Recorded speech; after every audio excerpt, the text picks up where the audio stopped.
Looking at all this, I could hardly understand why this all happened. I guess some people are just greedy or stupid beyond belief. Recently, I was an extremely happy person with no problems and with a company that was making good money. In fact, she brought in a lot of money thanks to government contracts. I have a wife who loves me and children who are happy and healthy. I guess I had everything. That explained why some brat tried to take it from me. That someone was Hal Johnson. That's what I saw on the floor. Well, let him enjoy hell, because if anyone deserves to be there, it's him. I've been a businessman for most of my adult life, experiencing the good and bad that comes with it. There will always be people with whom you can form long-term relationships, and those who are simply trying to scam you. Hal Johnson was one of the latter. My life business model was simple. Help those who need it, and maybe you will be helped when you need it. I had help from my relatives and several small businesses in the city when I wanted to start my own small computer store. Nothing big, just a niche business of buying and selling some secret computer components. Of course, I didn't start with this right away. In the beginning, I was just fixing broken computers, writing a bit of code, and developing custom components for very specific business needs. I started alone, and as I acquired clients, I hired employees. I have negotiated several contracts with several colleges and small businesses. These were the same small businesses that helped me get started in my current form, and you can be sure that I gave them a discount. I did most of their work at cost. The local college signed the contract because I was an alumnus and I was hiring students from the college's computer science school. I can't tell you what components I'm working on because if I did, I'd have to kill you. Just kidding, I've always wanted to say this. No, actually, I would have to kill you, so don't ask. During the early years of my business, I met and fell in love with a charming brunette named Julie. I don't think it was love at first sight for her, but for me, it definitely was. I was crazy from the first word. I eventually won her heart, and we got married. In the early years, we struggled to make ends meet, but she did a great job. I made her the CFO of our company because she had a knack for handling money. One afternoon, while I was having lunch at a local diner, a stranger approached me. He didn't ask permission, he just sat down opposite me and started talking as if we were old acquaintances. I don't lose my temper easily, so I let him do the talking. He was talking about how he could help me make a ton of money and keep it out of the government's reach. After a few minutes of him talking, he sounded more like an adult from the Charlie Brown cartoon. I didn't miss a single bite. I really like the fried beef and gravy dinner in this diner, gluten-free, of course. After he finished his tirade, I reached for my coffee and looked at him. No, how he sank. I wanted to play with the new troublemaker in my life. I don't do business with people I don't know. Introductions are required. You obviously know me, so who the hell are you? My name is Hal Johnson and I. Interrupting him, well, you know who I am, but you clearly didn't do your homework before rudely interrupting my lunch. So let me tell you how I do business. First of all, don't ever bother me during lunch. Secondly, my business only does business legally with established companies that are vetted by my people. Thirdly, I have too much at stake, so nothing illegal is ever done by me or my people. Fourthly, the answer is no, just because I don't like you. He gave up and ran away. You don't understand, we can get rich from this deal I'm offering. I'm already rich enough. Now leave before you see the other side of me. Slipping out of the cabin, believe me when I say, I can't leave it like this. We'll meet again. Damn, now I've lost my appetite for apple pie. Hal Johnson said he couldn't leave it like that, and now apparently I can't either. Being who I am, I had people who knew people. My people used computers to communicate with people who had all your information on their computers. I asked one of my most trusted computer geeks to start a preliminary review of Mr. Van Hal Johnson. My main geek's name is Harold Watson, but we call him the Monster. He is 6 feet 5 inches tall and weighs 250 pounds. He is a muscular genius who loves children and is so shy around girls that he freezes when trying to talk to one outside of work. I consider him one of my friends.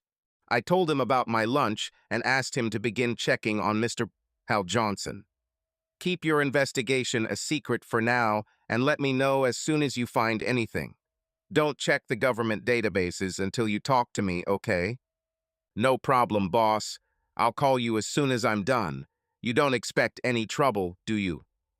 I hope not, but this guy is a little confusing to me. The monster looked worried because he knew that my premonitions were rarely false. I better get started. I don't like this. With that, I decided to head home early and spend time with my family.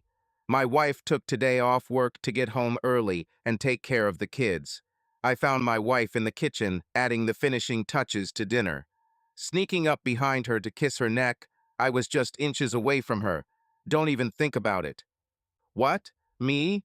Uh, I didn't do anything. We both laughed at each other. She turned around, looking at me, so I grabbed her, pulling her towards me. I was closer this time. Your spider sense must be weakening with age, or is it because of the incredibly hot feeling? Most likely due to age, she smiled wickedly now.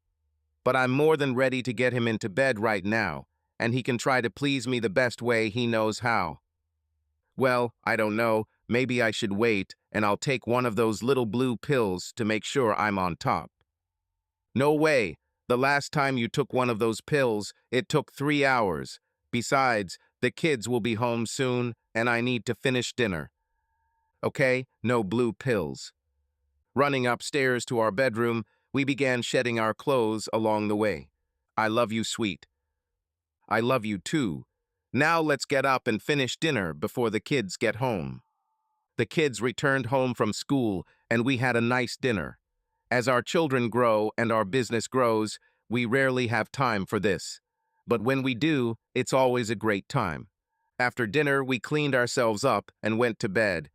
One of the best things in life is going to bed with the woman of your dreams and waking up with her in the morning. Even though we own the company, we don't always have the same schedule. I usually have meetings outside the office, while my wife takes care of business in the office. But today, we went to work together. As soon as we walked through the door, the monster greeted us. Boss, we need to talk now. He didn't look too happy, and it felt like it was yesterday. Julie asked what was going on, and I told her about yesterday's dinner and what Mr. Hal Johnson had told me. I knew Hal Johnson in college, but I doubt he's the same person. There was a worried look on her face as she said this, and the tone of her voice alarmed me. I looked at her. What? Was her answer. Now looking at the monster, tell me what you found out when we get to my office. We walked into the office and closed the door. Okay, what's bothering you so much? Boss, according to my information, this guy has ties to organized crime. It seems he owes these guys money, and Julie's reaction to his name confirms my suspicions that you were targeted. My wife. Now, monster, you have no proof that I am the reason he approached my husband with this proposal. The Hal Johnson I knew was a good guy and wouldn't get involved with gangsters. Julie, I checked on him. He's the same guy you dated in college. How many Hal Johnsons could be in the same college at the same time as you? And he's actually connected to organized crime. Sorry, boss, but I got into the Fed's database, although you asked me not to do this. I had to confirm the data. It's okay, monster. Looking at my wife, Julie, it looks like you were more involved with that guy in college than I would have liked, and I think you're letting old memories cloud reality. You and I will talk in a minute about your relationship with your boyfriend Hal. Now she glanced at me. Monster, I think it's time to notify the feds and tell them about our new friend. I already did. Sorry, I called them before I talked to you, but with our government contracts, I really had no choice. They started investigating as soon as I called. That's good. Now you understand why I rely on you so much. Thanks, boss. I'll get back to working on this guy. I have a bad feeling about this whole thing. Go and do your thing, and thank you. Turning his attention to my wife. Okay, let's go. Honey, I don't have anything to say. We dated in college. He was a nice guy, and we had fun together. What kind of fun? Well, She couldn't look me in the eye. Julie, you are my wife, and I love you more than you can imagine. It was love at first sight for me, and yes, I know what's wrong for you, but now is not the time to hide things from me. I understand you slept with him, but if you still have feelings for him, you better tell me now. Darling, I have no feelings for him, except memories of another life. Really? Then do you want to explain the look on your face when you heard his name? I'm starting to see how nervous she is. Honey, whatever happened between me and Hal was nothing. Are you jealous that Hal and I? Jealous, envious, angry as hell, you're right. You are my life, and now the connection between you and this guy worries me greatly. Even after the information the monster gave us, it seems that you are protecting your old boyfriend. Why? Do you have contact with this guy that I need to know about? Because if there is, you better tell me now. Now she's starting to look upset. Honey, I haven't talked to Hal since we broke up. It was hard for him, but it was his fault because I caught him cheating. That's all, really. You said he was a good guy, but he cheated on you. Is that your definition of a good guy? Now, are you hiding something from me? Anything else? No, honey, I'm not hiding anything. Okay, looks like this is getting over the edge quickly. Now I have the FBI running around because of his connections to organized crime. That means my family is in danger, and I know I'm going to have to dig into this. I was just planning the damn thing. Vacation. This guy really pisses me off. Now, looking at her the way I have for years, if anyone ever, and I mean ever, tries to hurt my family or some old guy tries to get back in touch with my wife, I swear to you that this will be the end of life. You have never seen me so angry, so pray that I don't have to go down this path. I think I scared her a little. I understand, honey. I know how much you love your family and would never allow or want to reconnect with any ex-boyfriend. I love you too much for that. Great. Now you need to go to work, and I need to protect the company and family. Something was bothering me about my wife and her ex-boyfriend. I needed to find out what was going on. It's time to activate Stop Silent Tactical Operations Protocol. Once a stop call comes in, absolutely nothing can stop it until tactical commands say otherwise. As for the protocol, I'm also a problem until they prove otherwise. Stop literally invades every aspect of a person's privacy to determine whether they are a threat to any aspect of the company, be it commercial or personal. Commercial refers to any part of the business operation itself that may be damaged or disrupted. The personal aspect means interfering with my family, my employees, or me personally in any way. This was a precaution I established a long time ago, and also the reason I have government contracts. I'm also the only one in the company who knows about this last line of defense.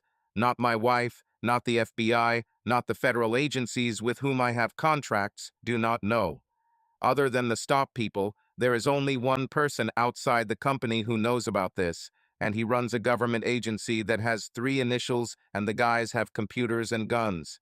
To make sure I remain honest, they work in the shadows periodically to keep an eye on me and the company. As I said earlier, I am an honest businessman. Next, I needed to make sure my family was safe. Guards were assigned, but were ordered to keep their distance unless necessary. With the way the FBI was called by the monster, I knew it was only a matter of time before they showed up at the office. I was hoping they would look at the organized crime angle first before Mr. Betrayal Johnson spotted them and ran out of town. I checked with Monster before going home to see if he found anything new. According to him, he followed Hal Johnson over the past 15 years and learned that he was married to Angela Martin maiden name. They had 2 children, Mike and Emma. He worked as a middle manager in a certain defunct company real estate in Peoria until his wife caught him cheating on the receptionist and filed for divorce. She also sued the company, and they had to pay out a large sum because they did not comply with the anti-flirting clauses in the cheating spouse's employment contracts. Due to the amount of compensation and poor management, the company quickly went bankrupt. Oh yeah, guess who owned the company? The same organized crime group that Mr. Hal Johnson is said to still be, or should I say, still be associated with. Monster, I need you to send everything you have to the FBI, but under no circumstances should you tell my wife or anyone else at the company what you found, understand?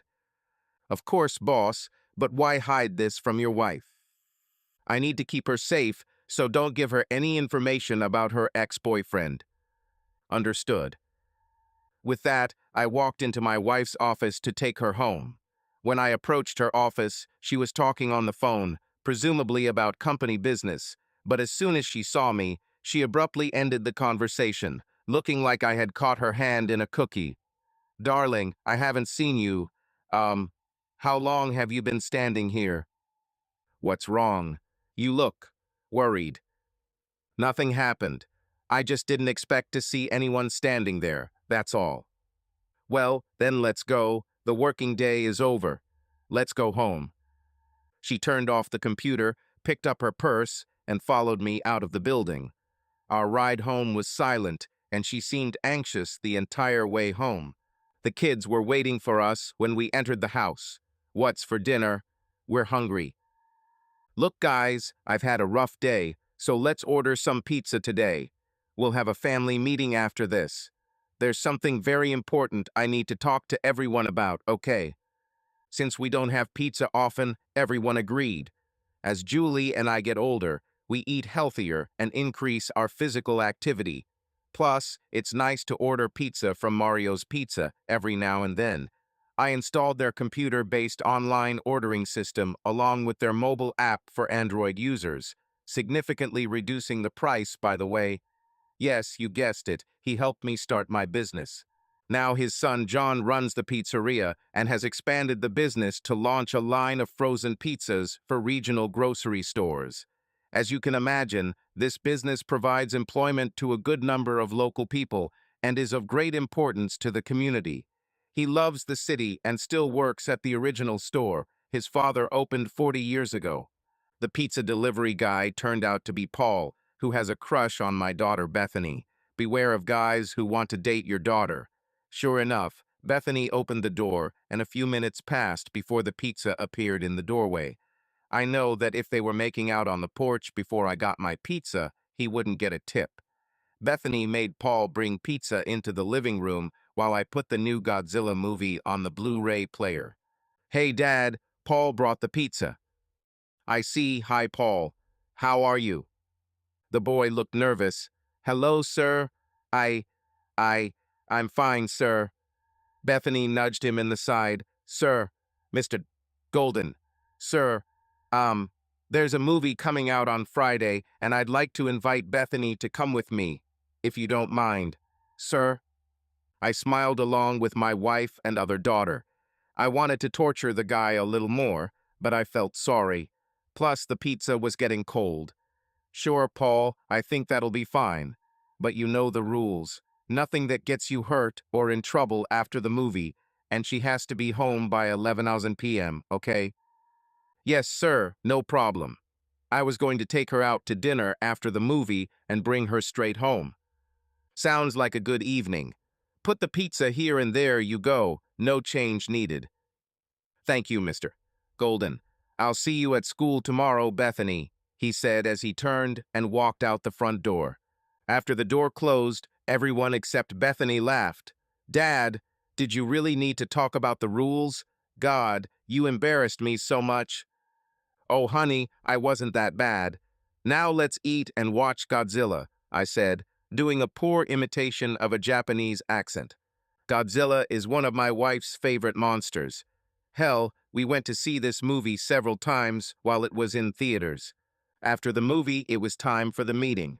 Since my wife knew some of the details of what was happening, I needed to tell the girls. Girls, I need to tell you some important things. There are some things going on in the company right now, and some problems will arise. I know you are not very aware of what we're in the store, but you're old enough to know a little bit. But this information can't be shared with others, okay? Our business is working with the government on some very important projects. Due to the nature of this issue, I've taken steps to protect the business, employees, and especially us as a family. You may see something unusual in the business when you come to me or Mom, and I don't want you to be scared by seeing the FBI there, okay? The youngest, Carla, asked, "What's going on, Dad? Why does the FBI have to get involved?" Not wanting to give too much away, I replied, "It's all because of the government contracts we have. Our company is required to tell the government if I think there might be a problem, that's all." Of course, I didn't say that they were assigned bodyguards. If the guards do their job correctly, they shouldn't be noticed. Now go to bed, and I'll see you at breakfast in the morning. I put the pizza box away while Julie got up to shower. She was just about to rinse the shampoo out of her hair when I walked in and hugged her, causing her to sigh so hard that it took my breath away. "I don't remember inviting you here, mister." "Just saving water, my beauty. Aren't you on the Water Conservation Committee, and isn't your campaign to reduce water consumption in full swing right now?" "Well, I'm doing my part as a responsible citizen and a trusted member of the community as required by society." She turned around, hugged me, and kissed me. "Okay, I'll share. I don't want to be accused of wasting our natural resources." She had an expression on her face that always made me shiver. Julie fell asleep quickly, but I was anxious and took several hours to fall asleep. I truly love my wife madly, but I remained unsure about her relationship with Mr. Van Hal Johnson. I needed to tread carefully until I received information from the stop associates. Getting up early in the morning, I prepared breakfast for everyone. Eggs, fruit, pancakes, and of course, coffee. I don't know what others say, but coffee is good for your health. The girls ate and headed to school while Julie and I finished our breakfast and cleaned up. "Honey, I have a couple of meetings today, so you'll have to drive to the office yourself, and I'll come over later," I told Julie, kissing her goodbye. "Okay, I still need to finish auditing the books, so I'll see you later." "Oh yeah, the annual audit. How's it going, by the way? Is there anything I need to know about?" "Nothing you need to know, honey. It's okay," she said as she walked out the door. She didn't seem terribly convincing. Getting into the car, I made the first call. "Let's make the first report." As you already know, protocol requires that your investigation be conducted first.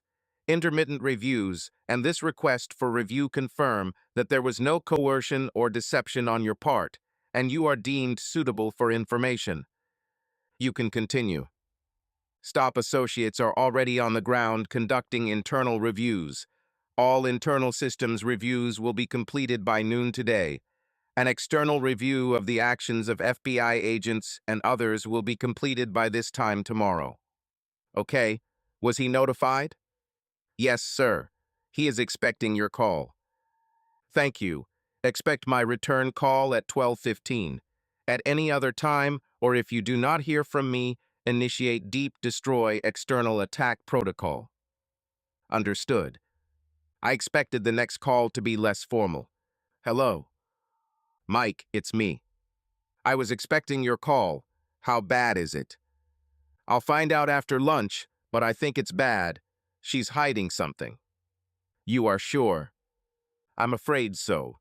I don't know what it is, but I'm sure it has something to do with her ex-boyfriend and the proposal he made to me at dinner yesterday." "Okay, what should I do?" "Keep her safe, no matter what. I don't even have to tell you what to do if you sense any danger." "No, no need." "Okay, I have to go. I'll stop by the office to check in with the monster and then go to lunch. I'm expecting an unwanted lunch companion. Be careful." "I will. Thanks, Mike." The monster was tracking my location using the GPS installed in my vehicle, so it was waiting for me when I entered. He informed me of FBI surveillance of a crime family in Peoria.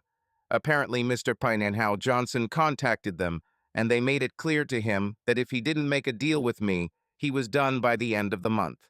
Apparently, they're still mad at him for making them lose so much money by cheating on that receptionist. Since it was his actions that led to the court order to pay compensation to his ex-wife, he was persuaded to repay the money. They had no problem with his ex. She was just doing what any hurt woman does. I don't think he did it of his own free will. He was just trying to stay alive after making a very bad decision to cheat. But I do not care. My wife and the business are involved. Another bad decision made by my wife's ex-boyfriend. Also, the family thinks I might need some incentive if I don't cooperate. No specific details were recorded, but I'm still glad I appointed bodyguards in advance. I thank the monster for keeping me informed of Hal Johnson's investigation. Let me remind you that Monster loves kids, but is shy around girls. Hey, how was your date with Susie? You guys went out last weekend, right? Yeah, thanks for bringing us together. Why didn't you tell me she was so beautiful? Surprise. You know how I behave. I acted like a fool for the first hour. I couldn't speak. I couldn't help but laugh. Buddy, we warned her in advance about your shyness, so she knew what to expect, and trust me, she understood. Plus, her MIT PhD in computer science puts you on the same level. What? She has a degree? I thought you two would discuss your common interests when you talked. She said she was a cheerleader and got a degree from college, but didn't say it was from MIT. God, she's the most beautiful girl I've ever met, and she's smart. Wow, well, we cut dinner short because she joined me on a trip to the children's hospital and little Mary was feeling down and I wanted to cheer her up. You took a girl to the hospital on the first date? You're an old lady's man. The boy was made to blush. That's enough, okay? When I told Susie that I was a volunteer in the children's department and that Mary needed support, she wanted to go there immediately. How could I say no? I love these children. I know that makes you special to all of us. Will you have a second date? Yeah, but with all this going on here, I don't know when we'll be able to go. Don't worry about it. She'll be working here starting tomorrow. Surprise! Now being serious, and I was serious, I expect you to behave professionally during work hours because I don't want a sex scandal. After work. Well, you'll figure it out, I said, smiling. As I walked down the hallway, I could hear him say, "Oh, shit." I popped into the office to greet Julie. "How are you, honey?" She looked up and smiled. "Hello, darling. How was your morning?" Just made fun of the monster about Susie. That was fun. Oh yeah, I forgot about us setting them up on a blind date. Went well, I guess. He's already in love and doesn't even know it. I'm sure she'll tell him when she realizes she's in love too. Like you and me, huh? I didn't need to say that I was in love with you. I knew it from the moment I saw you. Do you remember how long you didn't show me any feelings, except for the kiss at the end of the date? I gave up. After 2 months of dating, I decided that you weren't interested, so you stopped calling, remember? She looked at the floor. I decided to focus on business and try to forget you. It took me a few weeks of immersing myself in work before I started to feel better. During that time, I never heard from you, so I guessed I was right. You didn't care. I even thought about asking one of the girls I knew from school out on a date to start the process of getting over you. But you suddenly called me. You didn't say anything other than "how are you?" or didn't try to find out why I didn't call. Do you remember how distant I sounded? I was still in love with you, but I didn't want to suffer anymore because of you, so I tried to say as little as possible. Julie was now looking at me sadly. I remember Dennis. I remember everything. But you're wrong about one very important thing. I was already in love with you. I was so in love with you that it scared me. I've never experienced having such strong feelings for someone and didn't know what to do about it, so I held back. This way, you couldn't hurt me when you left me, and my life would be better. When you stopped calling me on dates, I decided that I was right. I dated guys I knew before you, trying to forget you, but I was a complete mess for several weeks. I compared them all to you, and they weren't even close to the top of the scale of men. Take it, you are the scale of men. No one can and will be able to compare with you. That's when I decided to call you, because I was happy only with you, but you didn't talk to me. I thought I was late. But you called again, didn't you? Now I smiled.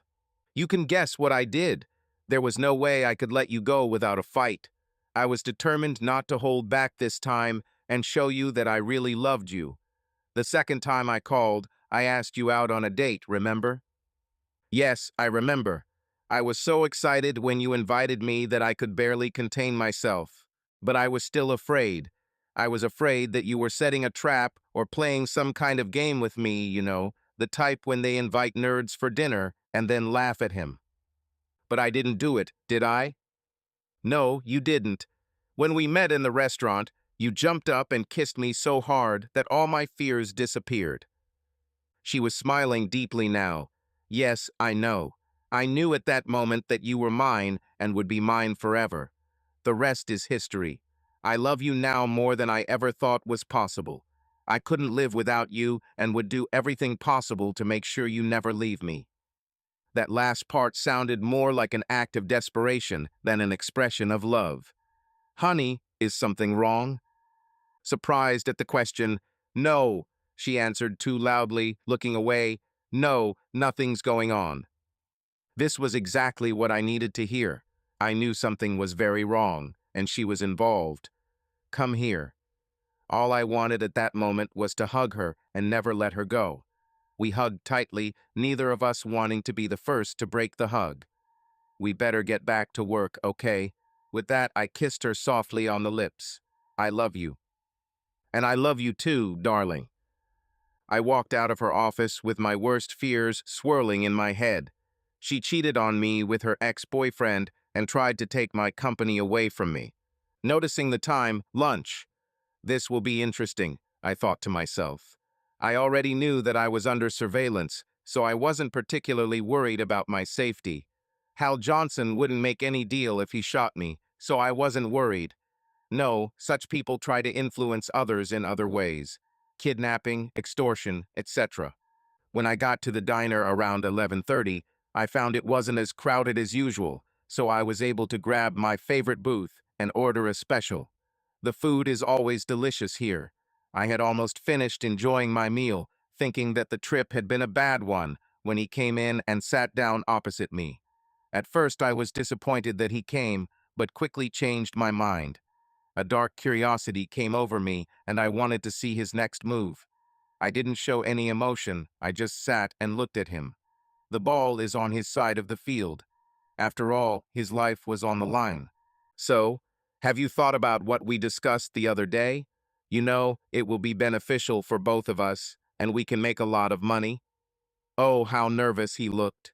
I thought a lot about your proposal and came to the conclusion that you and your proposal are complete nonsense. He didn't even look surprised. Come on, you're a businessman, and you're in business to make money, right? So what's the problem with making a lot of money on one deal instead of making little money on many deals? Who says I don't make a lot of money on one trade? We've seen your books. We know how much money you've made in the last 5 years and who you've made it with. I really think you could have made more with that General Daytonics deal last year. Now, I was really interested in his next statement, especially since I know who controls the books. Who showed you my books? Who do you think? Your wife. I was ready to throw myself over the table and choke his little neck when I realized the time. 12:10. I wasn't ready for deep yet, so. Listen, I want to wrap my fingers around your neck right now until you're blue in the face, and the way things work in this town, I'd probably get off lightly, but honestly saying, I don't want to ruin my lunch. I think you better leave now, or the next few hours will be very painful for you. You know what I mean. This shocked him a little. Okay, I understand the shock of finding out that your wife betrayed you in more ways than one, so I'll give you a little more time to realize that you have no choice. What did he mean when he said that my wife had betrayed me in more ways than one? The bastard was grinning now. I was with her. Recently, if you know what I mean. The scoundrel even dared to wink at me. His nose will heal, but it will take a team of doctors several hours to get it back in place. But if his words were true, my heart would not heal. When he swayed out of the diner, the other customers simply looked on in bewilderment. I've never even raised my voice in public, let alone hit anyone. I threw the 20 on the table and walked out without looking at anyone. As soon as I was on the street, I realized that my hand was torn and bleeding. I must have hit him harder than I thought. Surprisingly, the pain has not yet begun to be felt. In the car, I made a call a minute before 12:15. Report, please. Are you okay, sir? We received a report of your collision. Do you need assistance? No, give me the internal investigation report. After a short pause, okay, sir. Internal audits have been completed as promised, and no threats have been found other than unusual activity in the accounting department. It appears that detailed company financial records were emailed without permission, even though the audit was only scheduled through 3 days. The information was sent 3 weeks ago and included more data than was required for this type of audit. We are aware that your wife is the head of this department. We are strengthening internal controls over her activities. It has been discovered that financial information has been obtained and uploaded to the internet. Cafe 50 miles from Peoria, Illinois. An external investigation is ongoing and is expected to be completed by 12 p.m. tomorrow. Is there anything else? No, sir. The second stage of the stop protocol will be implemented as one of the company's key employees is now a suspect. Understood. I will contact this key personnel in a few minutes. If you do not hear from me by this time tomorrow, I authorize Deep to be activated. I ended the call. Upon entering the office, I noticed that the employees had stopped working and stood still. They looked at me. I forgot that my hand was still bleeding from Hal Johnson's face. What are you all looking at? Get back to work now. I had never spoken rudely to my employees before, so the shock on their faces brought me back to the present. Sorry, please just go back to what you were doing, okay? One of the office girls asked if I was okay. Yes, I'm fine, just go back to work, please. I walked slowly down the hallway toward my wife's office, dreading the conversation that lay ahead. If this scoundrel's words were true that he was with my wife, it would kill me, but I would still divorce her. Fidelity in marriage is absolute. I consider my marriage vows sacred and expect the same in return.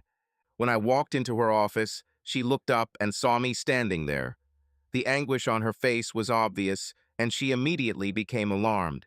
Then she noticed my hand. "Oh my God, honey, what happened?" she asked, walking around her desk and approaching me. "This is true," I asked quietly. She looked even more worried. "Really what?"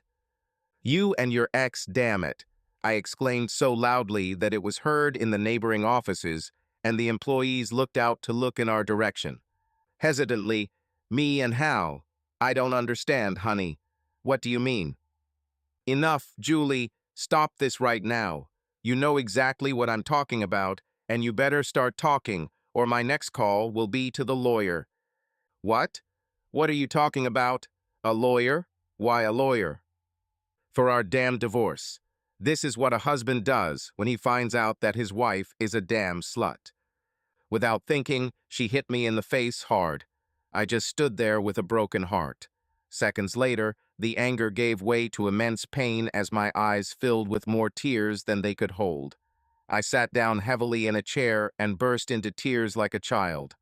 "I thought you loved me. Why did you do this? Why did you do this to us? Why?" She just stood there with a shocked look on her face, not saying a word. All she did was look at me in disbelief, watching me cry like never before. I was a broken man. Everything I valued was taken from me. Besides my children, my marriage was literally everything I ever wanted. The business was just a bonus that was provided for us and my employees. I'd be happier living in a box under a bridge with her than losing the woman I've loved for so long. Why, Julie? Why wasn't I enough for you? I love you so much, and you had to cheat on me with your ex-boyfriend. Don't worry, the doctors will fix the handsome guy's nose. He may not be as handsome to you as he used to be, and he will have breathing problems for a long time. What? What do you mean I slept with my ex-boyfriend? What the hell are you talking about? Is that how you hurt your hand? Breaking his nose. I know, Julie. I know about sending our financial records. He told me, and my people confirmed it. Do you want to explain that to me before I call the FBI to arrest you? She collapsed on the chair opposite me, her eyes now unable to hold back the tears. Honey, I'm so sorry. I had to do it. I had to send the notes. They forced me to do it. You have to understand, I had no choice. They were. You should have. You should have. You cheated on me because you had to. Nonsense. Explain to me why you had to have sex with him. Explain to me why you destroyed our marriage, why you destroyed our family. I didn't sleep with anyone. You have to believe me. I swear to everything I love, I didn't cheat on you. I didn't do it. She sobbed pitifully. Finally, she pulled herself together. Dennis, I didn't sleep with Hal. Please believe me. I would kill myself before I let him touch me again. Why do you think I slept with him? He told me, right after he told me, that you sent our financial records to him. Now tell me that bastard is lying. I swear I didn't sleep with him. He tried to force me, but I refused. What about financial records? That's how this whole story started. I had only been with him a few times before I caught him cheating. What I didn't know was that he installed hidden cameras in his room. He has a video of us having sex, and he was going to send them to you if I hadn't cooperated and given him what he wanted. If what you say is true, that was 20 years ago. You don't think I could tell what you look like. You gave birth to 2 daughters, damn it, and you're 20 years older. Don't you think that I would be able to tell the difference? I know every inch of your body. I know what it looked like then, and I know exactly what it looks like now. Damn, he was going to put it on the internet. You should have had them after he posted them. He blackmailed me with these videos, threatening to post them and send them to our friends and family. It would have ruined our reputation. Don't you understand? Don't you think your reputation could be restored once the truth came out? I really thought you trusted me after all these years and the love we shared. I was almost on the edge. All I did was sit, staring into space, collapsing from the inside. What are we doing here in our business, Julie? We sell computers and some components. We write software. Why are you asking? Oh my God, you really don't know, do you? You handle our money and you know where it comes from, but you really don't know what we're actually doing here. How could she not know this? Dennis, honey, what are you talking about? We have the most extensive line of classified computer equipment sold to the U.S. government. We have contracts worth millions of dollars to help the government guard its most valuable secrets. With that kind of power, don't you think I could take out little Hal Johnson on my own phone call? The volume and sheer anger of my voice once again brought the staff out of their offices. But you didn't have any trust in me to tell me what was going on, did you? You had so little faith in your husband's ability to protect his family that you instead succumbed to industrial espionage that could have sent you to prison for the rest of your life and destroyed this company and the lives of not only your family, but also our employees. Julie sat in silence for a couple of minutes, processing my last words. Oh my God, what have I done? I'm so sorry, but I was terrified when this scoundrel contacted me and said he would publish these videos. At first I refused, but he said that if I don't cooperate, he will hurt you or the girls. I couldn't let my family get hurt, I just couldn't. He proved he could hurt you. How did he prove it? How could he prove such an ability? He showed me pictures of how you were being followed and how easy it was for you to get into trouble.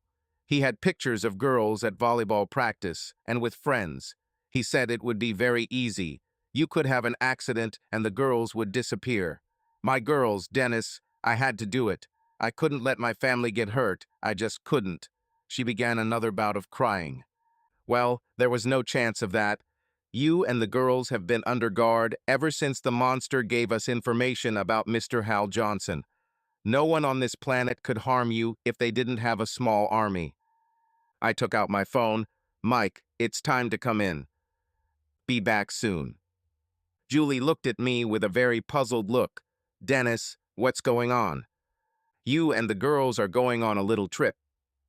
I don't understand where we're going. Why? I don't want to leave you. I don't want to leave. Dennis, please don't make me leave. You can't make me leave. We need to talk. You have no choice. At that moment, Mike entered. Julie, this is Mike.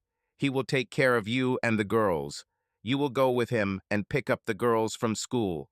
You will do whatever he says. I won't leave you. Julie, listen.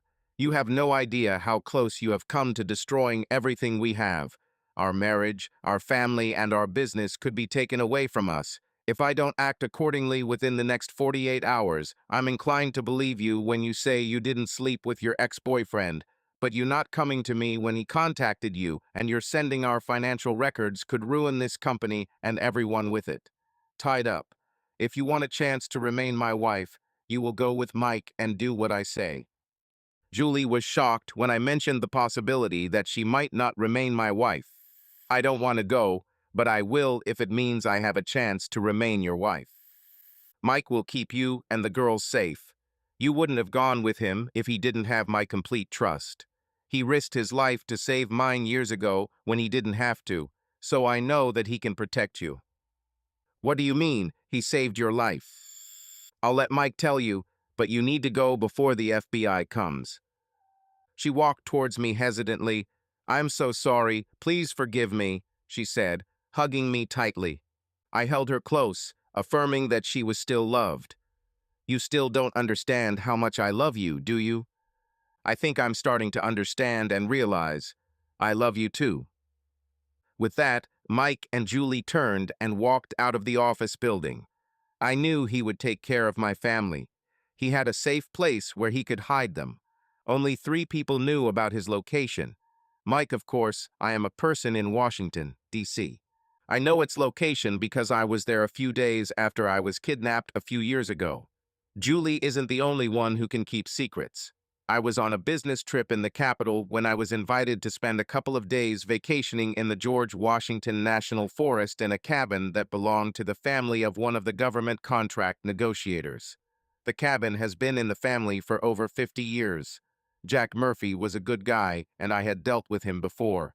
I agreed as long as he notified his supervisor and his agency's ethics officer. He agreed that it was prudent and did so. I am an honest businessman and would never want to lose a government contract due to inappropriate behavior. I definitely needed a break and decided why not. So I rented a car and drove myself, using the instructions the negotiator gave me. The George Washington National Forest is not a small piece of land. The cabin was in a secluded location, offering quiet privacy and good deer hunting. The paved road turned into a dirt road, becoming a dirt road. As I was about to turn, a large black SUV came out of the woods and blocked my path.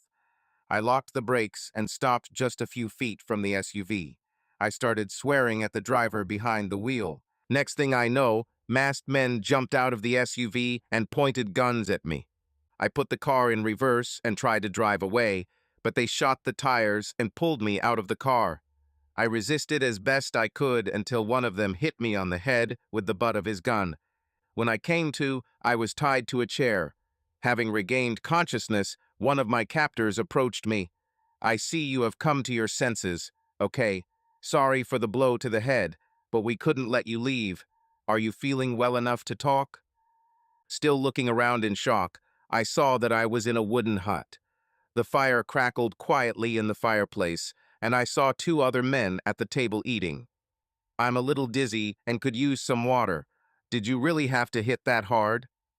Sure, you can drink some water. Sorry for the hard hit, but you put up more of a fight than we expected, and my man got a little hot. The man who spoke to me was not particularly large, but he had muscles. The other 2 appeared to be normal in size and had pistols and holsters on their shoulders. You understand that I can't risk letting go of your hands, so you can hold a bottle of water, right? Okay? I'll help you. Why is he being polite? He tipped the bottle towards me so I could drink a little. Thank you. Now would you like to tell me why you kidnapped me? Sorry, Mr. Golden. We were paid to bring you here, and we were not paid anything else.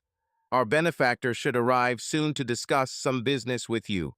We are not interested in what he wants from you. We get money for work and do it. You understand, it's just business. Great. If you need money, I can pay more. Oh, I'm sure, but you see, our integrity is important to us. If we don't keep our word, what kind of people will we be? In this business, a person's word is important. Wonderful. Honest kidnappers, he laughed at that. Now relax, and this will soon be over." "That's what I'm afraid of." He laughed at that too.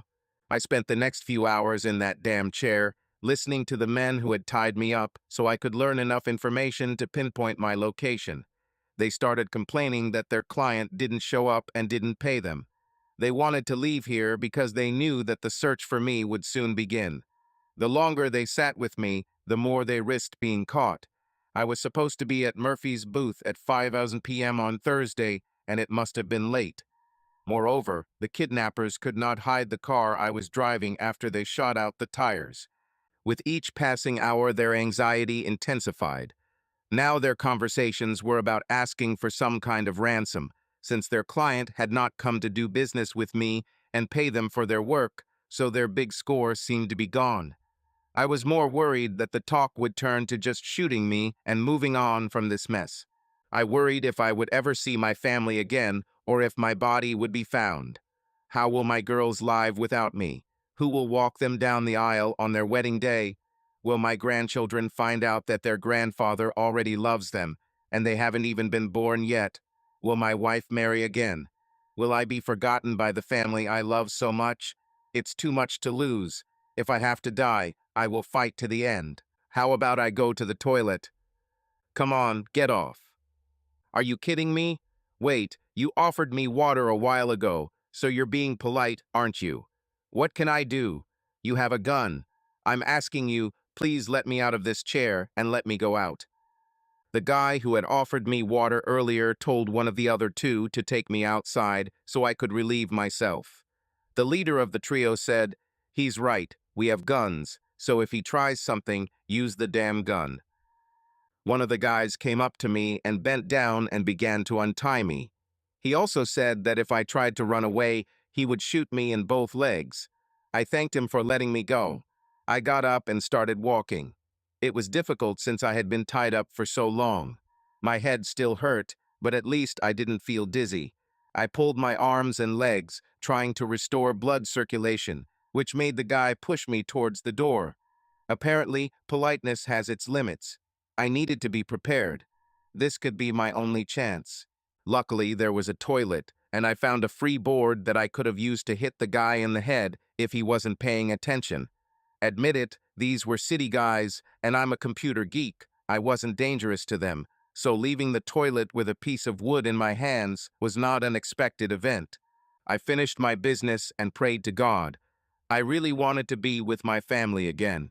I walked out the door holding the baton, and luckily he turned away, but as soon as he heard the door, he started turning in my direction.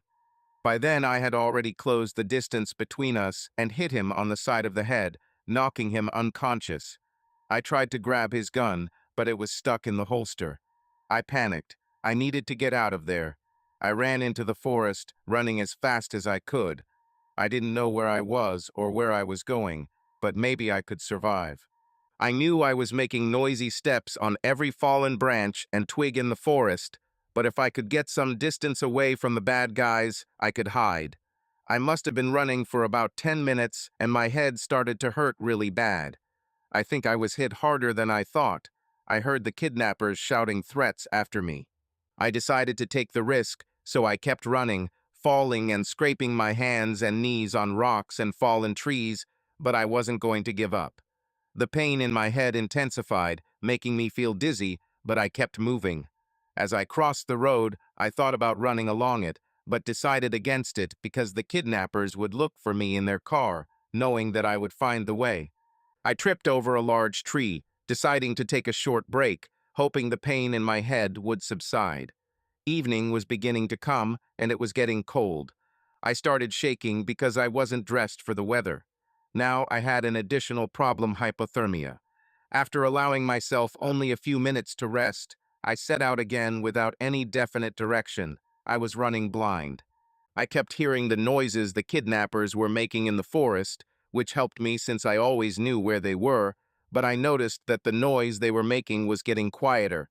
I ran away, but where? My head started to hurt even more, and I had trouble keeping my balance. It got so cold that my fingers started to go numb as I lost the battle to stay warm. I was staggering as best I could through the forest when I noticed that I could no longer hear my kidnappers, so I must have gotten away from them.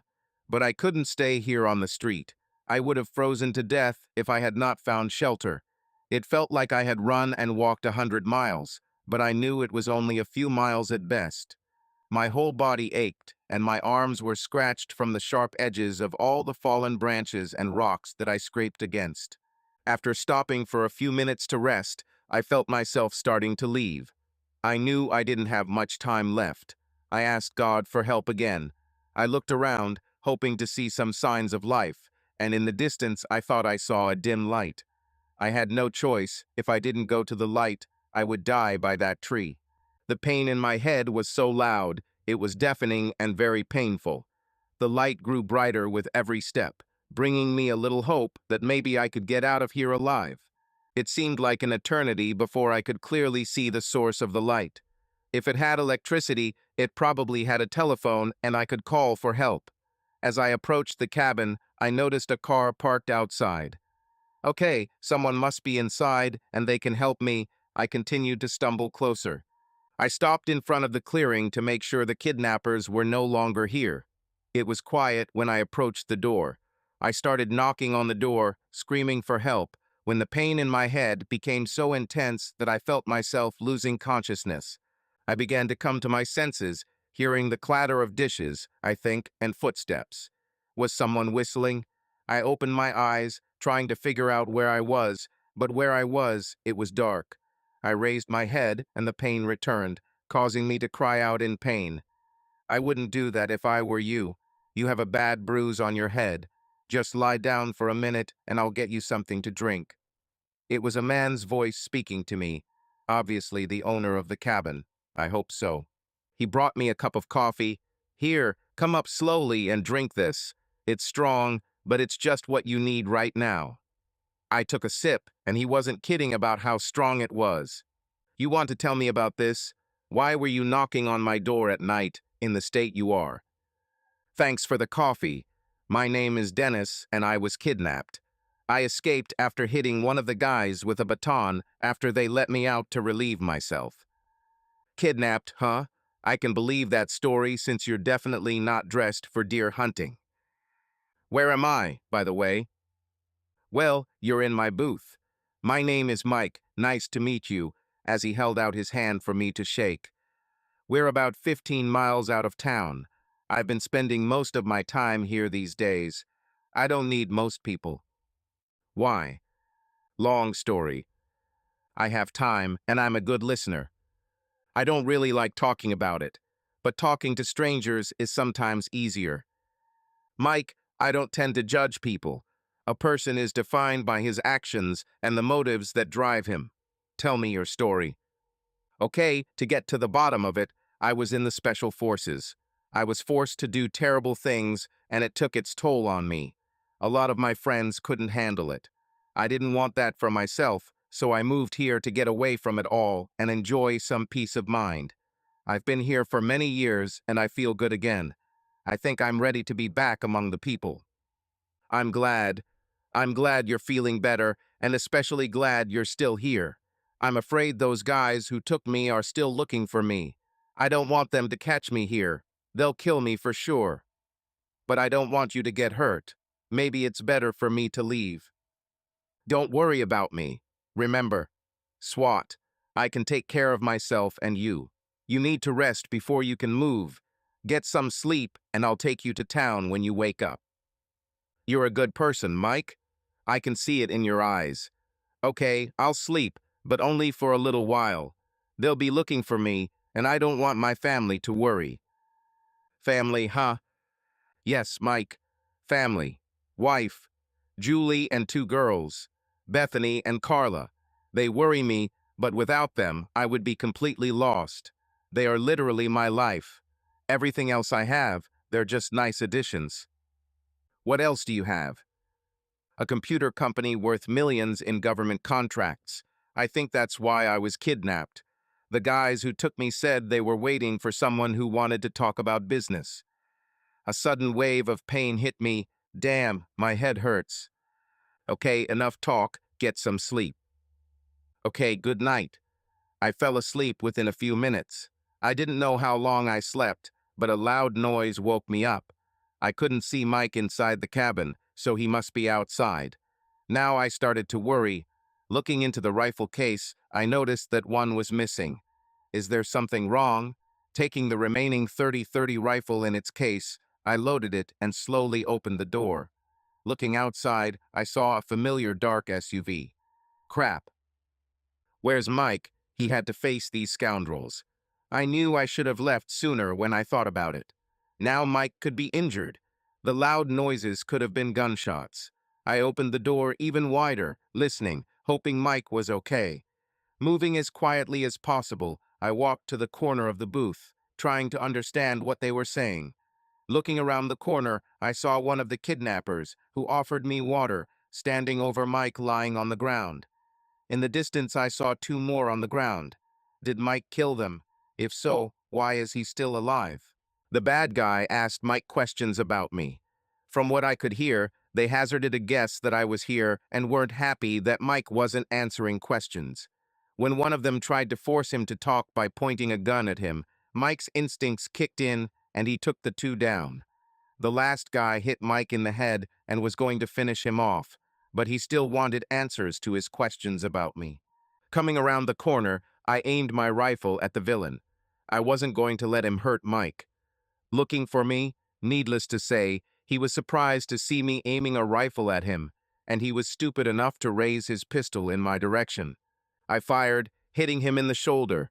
I didn't want to kill him. I still needed information about the people who hired him to kidnap me.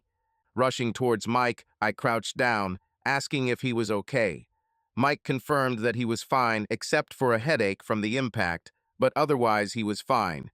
I helped Mike up, supporting him until he came to his senses. Saying that he was fine, we turned our attention to the guy lying on the ground. You have a choice. Tell me who hired you, and we will let you live, or I will kill you right here and now. Your choice, I said, putting the muzzle of the rifle to his head.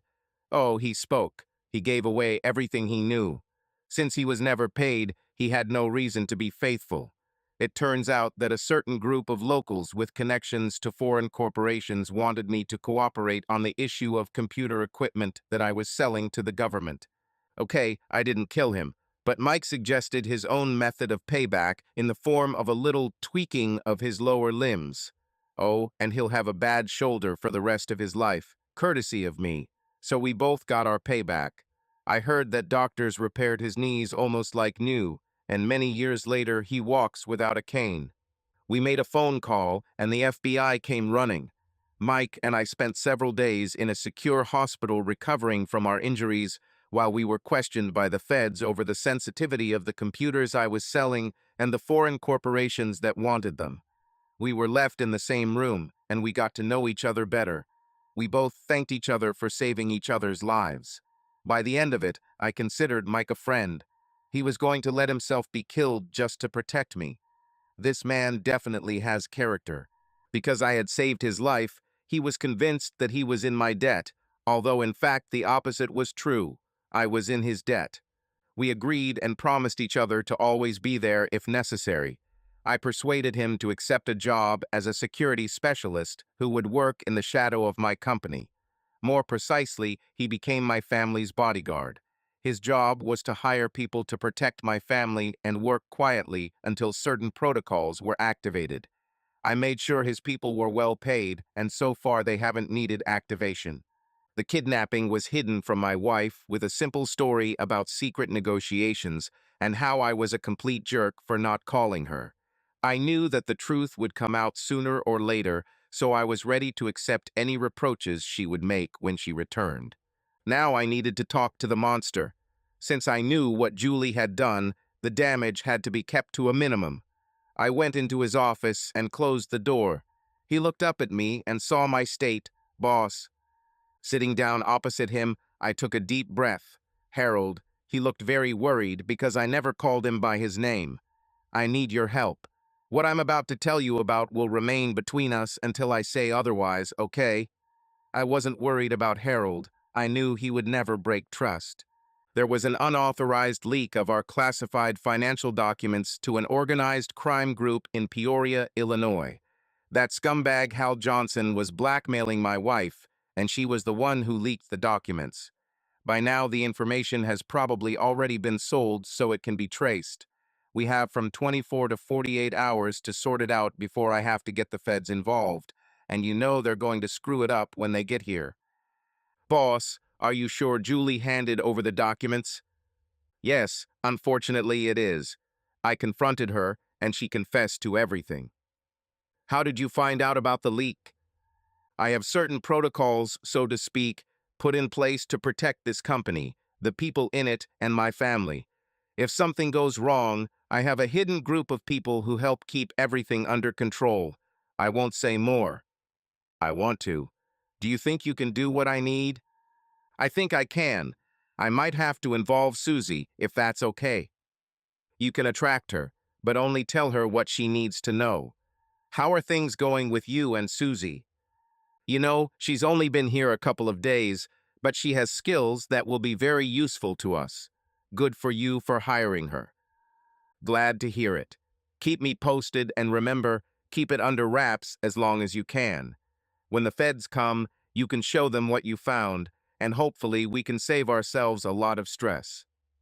Our conversation ended, and I walked down the corridor to my office. Why, I don't know.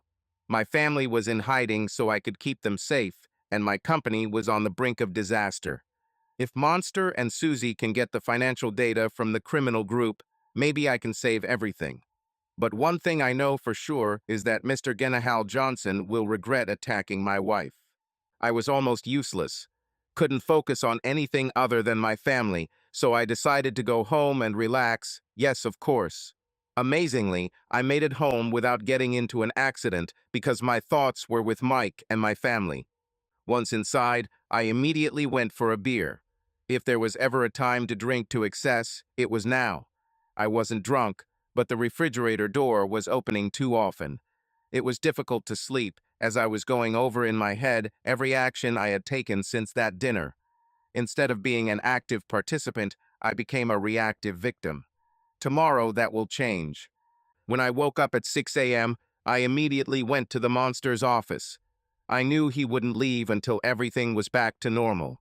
Opening his door, I saw not only him, but also Susie. They were lying in an embrace on the sofa under a blanket. All I could do was smile. I knew it wouldn't take them long to figure it out, just like me. To wake them up, I cleared my throat, and it worked on the first try. Both embarrassedly realized that I was standing there, and they were in each other's arms. Hearing the predictable apologies from both of them, I had a hard time holding back my laughter. It looks like you two have been here all night. Yes, boss, we worked until 3 in the morning and just needed a few hours of sleep. We made progress, and we're going to report back to you to see how you wanted to handle this. Okay, you two. Why don't I buy you breakfast, and you can tell me what you have? I also have a plan that I think will cause some people serious problems before we finish. Let's go. Walking into my favorite cafe, I asked if I could come in after the incident yesterday when I hit that idiot. I was hoping they would still let me in because I really like their food. Mary, who owns the place and is always there for breakfast, just smiled and told me to shut up, sit down, and spend my money. Did I tell you that I like this place? During the meal, Monster and Susie confirmed my information from my covert surveillance, and everything had been quiet for the past couple of weeks. Ever since Hal Johnson came to town, there had been rumors that the finances of a certain computer company might be sold if the price was right, and idiots were using the same cafe for meetings. Okay, get ready with the information you have. I'm expecting a full report for the feds, so don't relax, I smiled, adding, I don't want my two resident computer geeks to embarrass me. After that, ask everyone to stop what they are doing and wait for me in the conference room. I need to talk to the store. Of course, boss. They left me to enjoy my coffee, waiting to see what would happen next. Just when I thought it was safe to return to the cafe, he appeared. The person I least expected to be here was Hal. You don't mind if I call you by your name, do you? I feel like we're almost like friends, you know. I own a company that you want to destroy, I have a family that you want to take away from me, and by the end of the day, we will both have a crime family that wants to kill us. By the way, how's your nose? You're funny. You know full well it's broken. What the hell do you mean? The family will want to kill me. In a few minutes, everything I have in this family will be turned over to the FBI, and most likely, instead of RICO crimes, they will be looking at Patriot Act violations. Can you say Guantanamo? Do you really think they will forget about you? I doubt it. I will definitely enjoy watching you when this is all over. With a puffy, twisted smile, they expected the FBI to be watching them. They're not stupid, you know. Do you have any idea how many agents are on their payroll? They have everyone watching them on a daily basis and a few people in FBI headquarters. They're covered. Maybe, but not with the people I'm dealing with. You have no idea what you did, convincing them to attack my wife. Just so you know how I play, right now a sniper has his crosshairs pointed directly at your heart. Just don't panic, and you will stay alive after this cup of coffee. I took the phone and told them to show him a spot on his chest. He looked down and saw a small red dot located right on his chest. Now you think I'm kidding? I'm feeling generous today, so if you stop what you're doing and talk to the FBI agents I choose, you may be protected and have a better chance of survival. His face lost all color when he realized that a sniper was targeting him. He ran out of the cafe.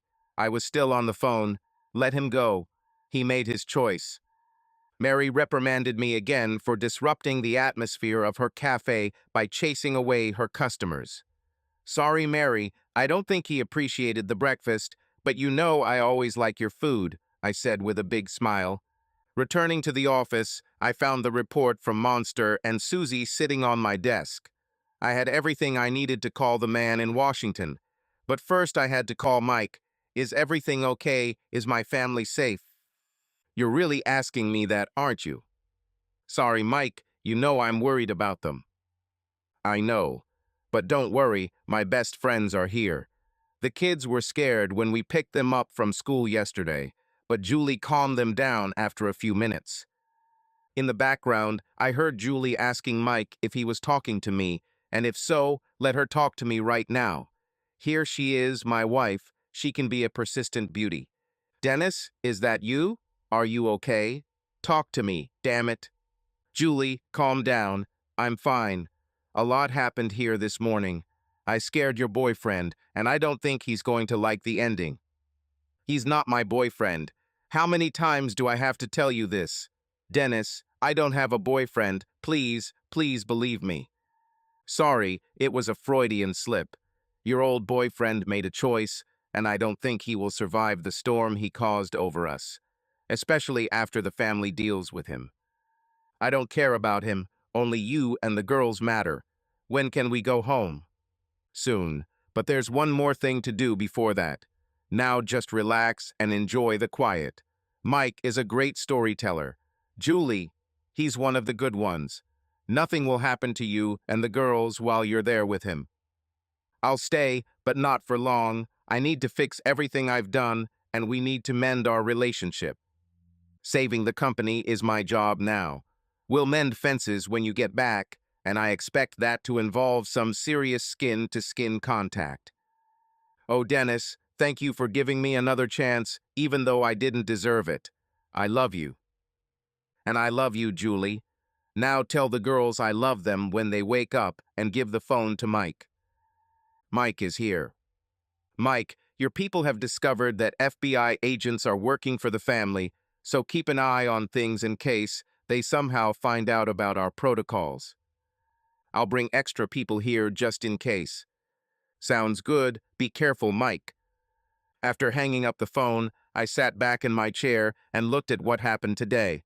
My family is well off, and they are safer than gold in Fort Knox. The company is closed, and I have a small army watching over my employees. The National Security Agency must take down the FBI agents and the crime family. So what did I miss? Oh yeah, bastard. But before he gets what he deserves, I'll make him nervous for a couple of days. There was nothing for me to do in my office, so I walked around the building, looking at the empty rooms, devoid of the people who make this place successful, and wondering if this was the end, if I would lose everything because of someone's greed. Thinking back to the beginning of this company and the struggles I faced in the beginning, barely making enough money to pay rent.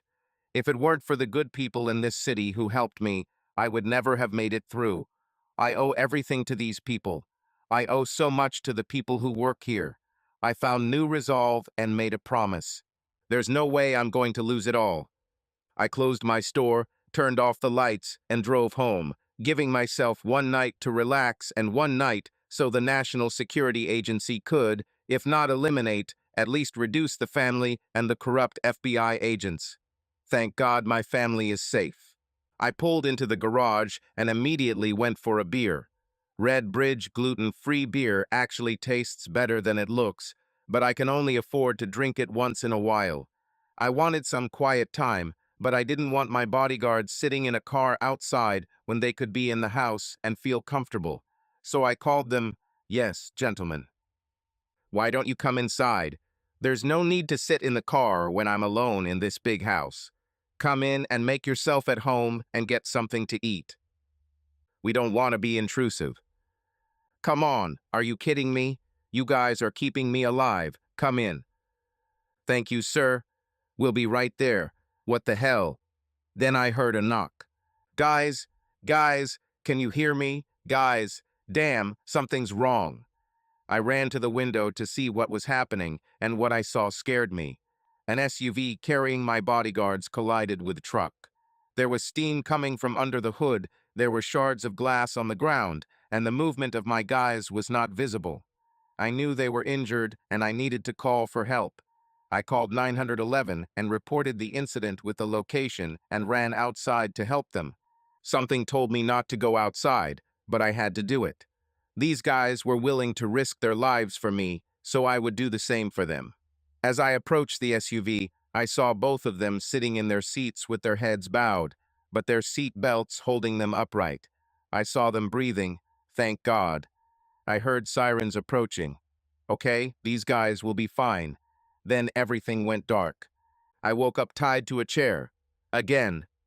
"Hello, sunshine. Did you sleep well?"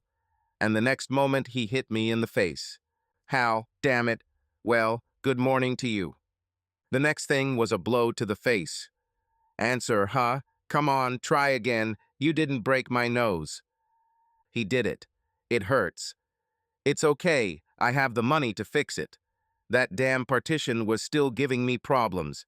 "So what's the reason for enjoying your company?" "You know why.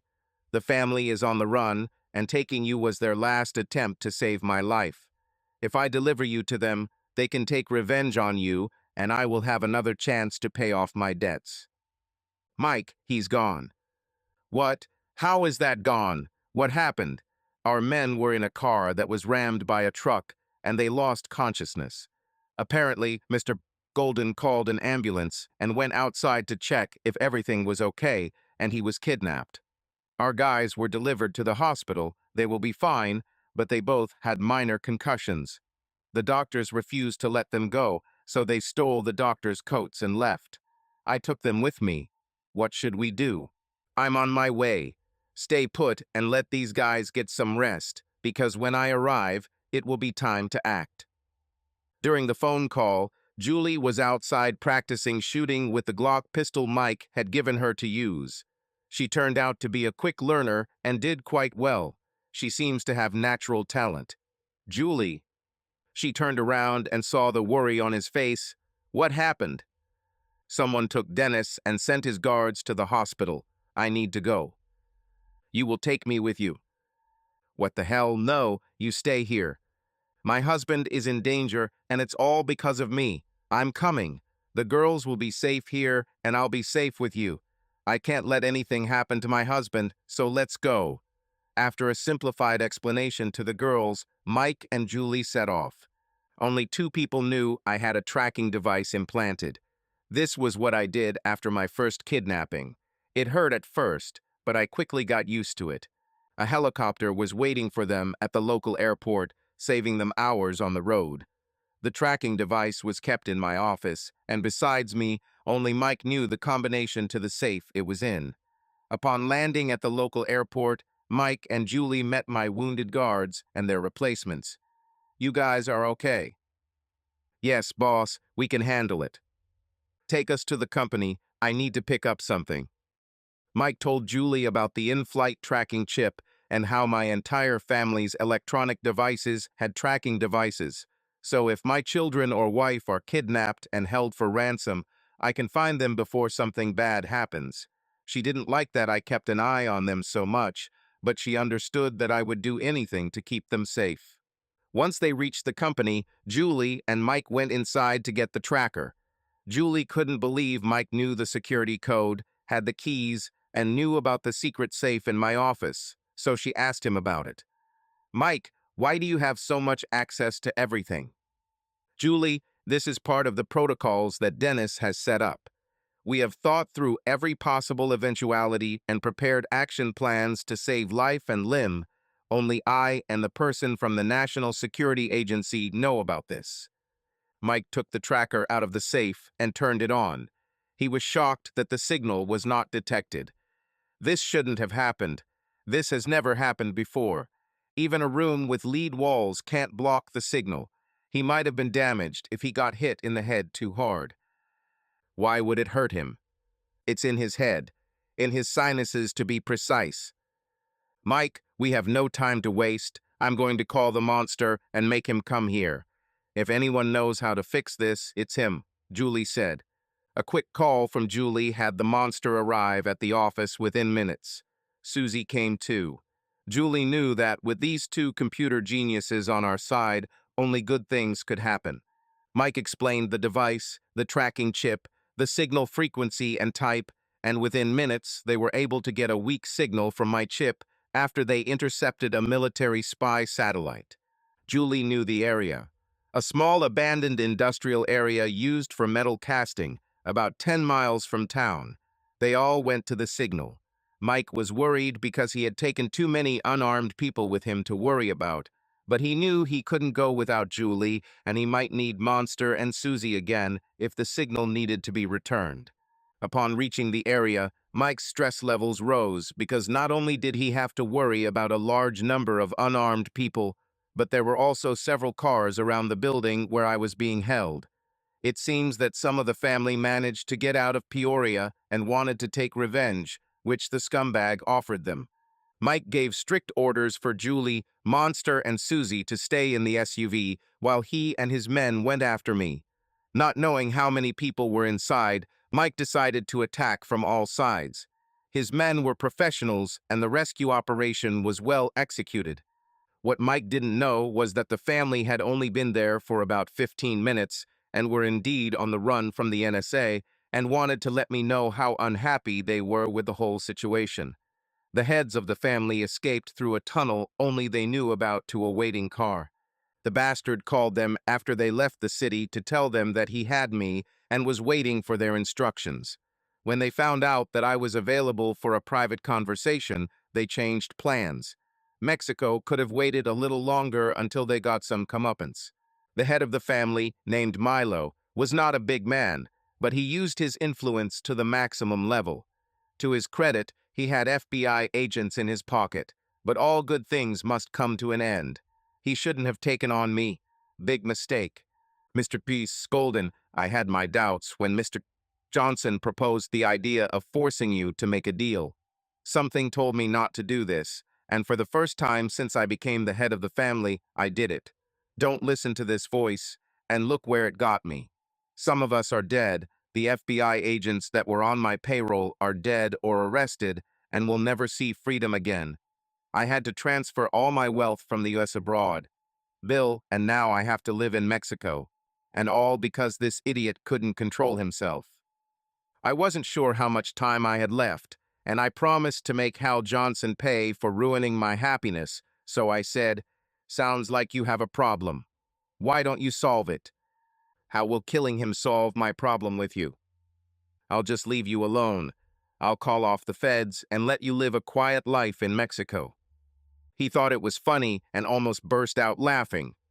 If I change the goal, I will live a quiet life anyway.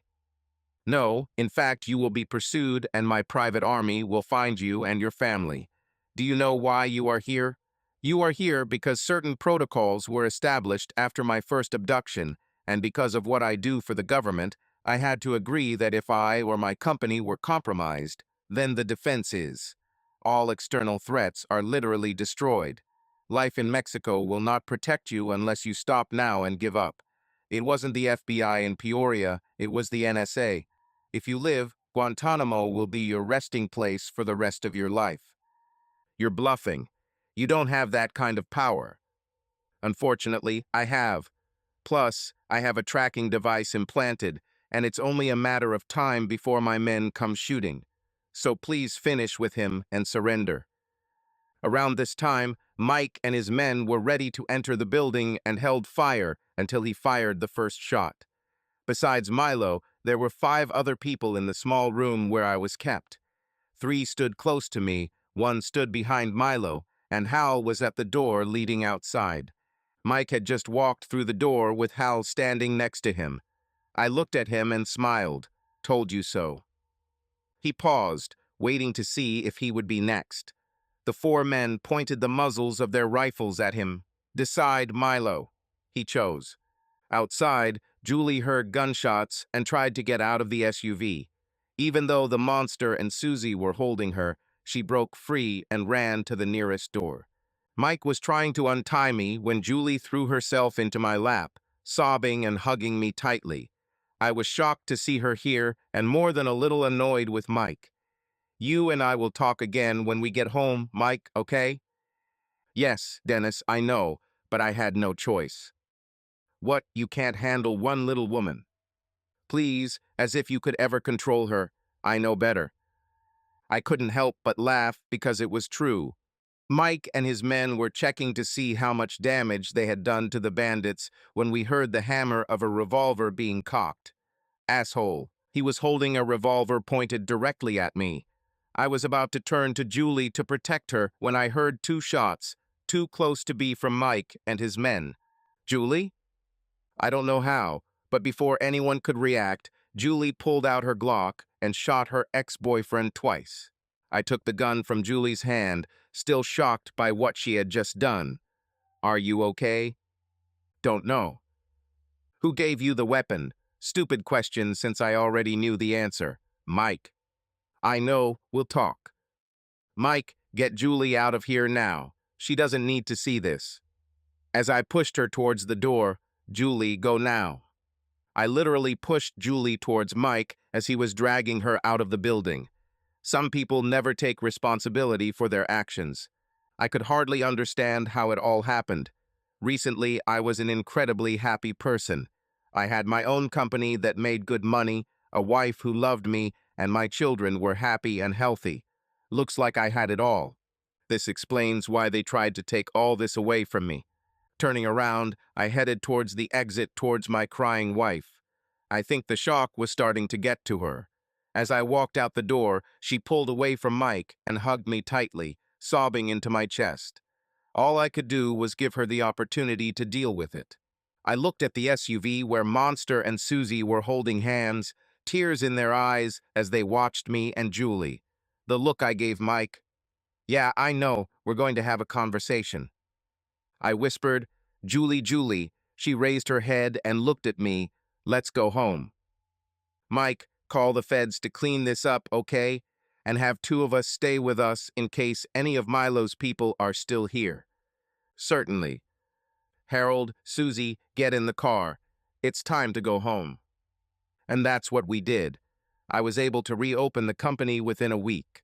The financial information was taken off the market, and any interested parties trying to buy it received a personal visit from the guys. The same guys found all the information safe and sound on the computers in Milo's office. God bless. Julie took it to heart after I asked the monster to install an extra layer of security in the accounting department, but she realized it was necessary and forgave me. The monster and Susie declared their love for each other and got married a year later. I paid for their honeymoon. They had 3 children, 2 girls and a boy, all little geniuses just like them. They were married for 53 years before cancer took Harold. He was often visited at the hospice by not-so-little Mary, who never forgot the big man who made her smile when she was very sick. Susie was lost without her monster and followed him 7 months after his death.